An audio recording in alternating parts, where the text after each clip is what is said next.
Yes, so hello everyone, welcome back. It's me again and this episode of Yapping.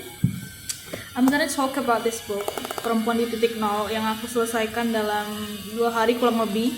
So this basically adalah sebuah sastra Arab, novel literature dari Arab. Dia translatean, dia ditranslate sama penerbit buku Obor kayak ini.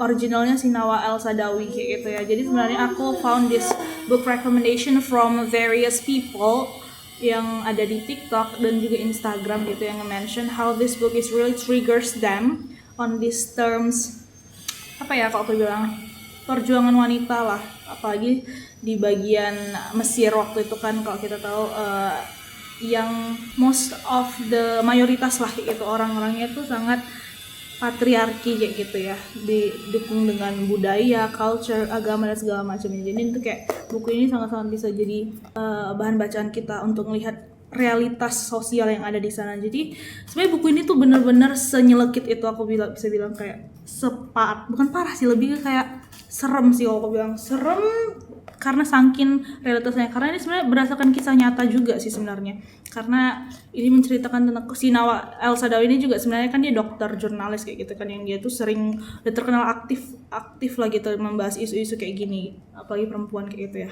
Cerita dalam buku ini lebih memfokuskan kepada dia tuh mewawancarai seorang wanita yang dia tuh sebentar lagi tinggal hitung waktu doang dia tuh mau dihukum mati pasung kayak gitu.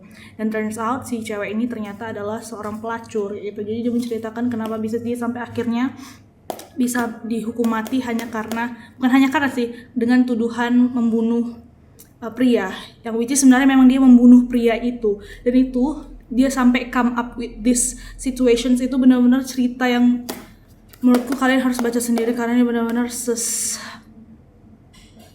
semenderita itu, segrieving itu, ngerti nggak? Kayak parah sih cerita dalam buku ini, karena kayak gimana ya aku bilang ya, sampai di titik dia tuh ngerasa kayak membunuh itu udah jadi kayak hal terbaik yang bisa aku lakukan kayak gitu loh, untuk menyelamatkan diriku kayak gitu bagi dia.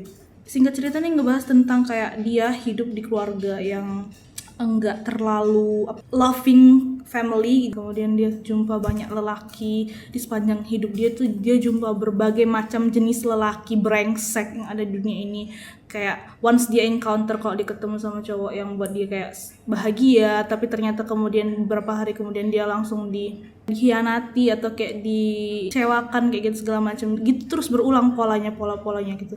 Dan bagaimana di buku ini menceritakan kayak perempuan ini cuma jadi sekedar objek doang nih bagi seorang laki-laki gitu. Jadi kayak dia ngerasa pekerjaan dia sebagai pelacur itu tuh kayak enggak lebih rendah dibanding perempuan yang tidak menjadi pelacur kayak gitu. Bukan berarti dia mendiskreditkan, tapi kan ini buku memang kayak apa ya, kadang jadi bahan omongan kalau misalnya kita nggak benar-benar baca buku ini. Tapi kalau misalkan udah baca buku ini kemudian melihat ada statement yang mengatakan kayak pelacur itu lebih terhormat daripada perempuan pada umumnya, itu kayak kalian harus baca dulu buku ini sebelum kalian menggebu-gebu melawan statement aku, karena aku tahu itu tuh statement yang sangat sensitif, karena kita juga ngerasa kayak nggak wajar dong pernyataan ini kan. Tapi ternyata memang setelah kita baca tuh aku ngerasa kayak ya juga ya, kayak on some case mungkin di tempat kita nggak menemukan ya, tapi mungkin di masa-masa sebelumnya kayak kita ngerasa seorang karyawan gitu dia rela untuk menjual let's say tubuhnya gitu untuk mempertaruhkan pekerjaannya, yang sebenarnya pekerjaannya ini nggak benar-benar menyejahterakan dia juga kayak gitu kan. Jadi kan artinya dia nggak benar-benar merdeka, nggak benar-benar nyaman sama hidup dia, tapi dia mengorbankan jiwanya atau kayak tubuhnya hanya untuk jabatan yang kayak gitu.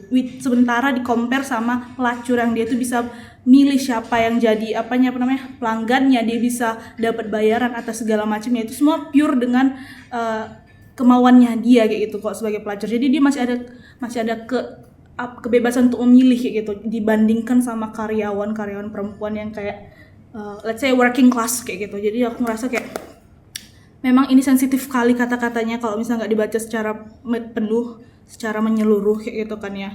Kalau cuma dibaca sebagai quotes doang itu benar-benar pasti bakal jadi memantik kok aku bilang perdebatan kayak gitu. Tapi yes, you have to read this supaya lebih paham konteksnya kayak gitu. Karena sejujurnya aku juga pertama kali tahu buku ini tuh aku kayak hah kok dia bisa come up with this statement, sebenarnya apa sih yang dibahas di buku ini. Ternyata setelah aku baca kayak ya somehow iya, jadi juga kadang aku jadi berpikir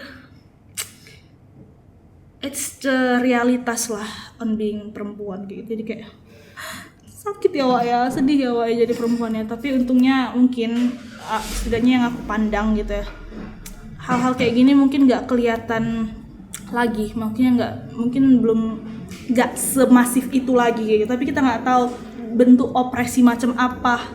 Ini cuman berbeda, bentuk opresinya aja sih yang berbeda menurutku. Walaupun kayak udah mulai perlahan meredam, tapi pasti ada bentuk opresi lain yang mungkin kayaknya terabaikan sama kita, tapi sebenarnya itu benar-benar mengopresi kita. Ya gak usah jauh-jauh aja sih, dari hak cuti hamil aja kayak gitu kan. Most of us karyawan kalau kita lihat gitu, realitasnya adalah mereka bahkan lebih memilih untuk bukan cuti sih jadinya, kayak berhenti kayak gitu kan. Jadi kesetaraan hak atas ini atau kayak kesejahteraan di bidang ini tuh benar-benar nggak terjamin gitu. Dan aku rasa itu we still have a lot to work on it gitu sih. Aku udah annotate beberapa statement atau kayak quotes yang aku rasa kayak nyelekit kali, dan aku rasa ini banyakan nyelekitnya sih daripada yang kata-kata yang let's say kata-kata mutiara aja atau kayak kata-kata cantiknya gitu ya. Karena dia benar-benar se-explicit itu ya. Tapi aku nggak tahu kenapa dia tulis under 15 ya. Harusnya ini sih under 21, because compared to Cantik Utuluka, walaupun aku cuma baca setengah sih, baru setengah baca Cantik Utuluka tuh kayak ini lebih parah Wak. Aku kayak ngerasa setiap kali aku baca halaman itu kayak aku ngelus dada gitu weh. This book is crazy. You have to read this by yourself so that you can actually know apa yang aku maksud kayak gitu. Yes, bye bye.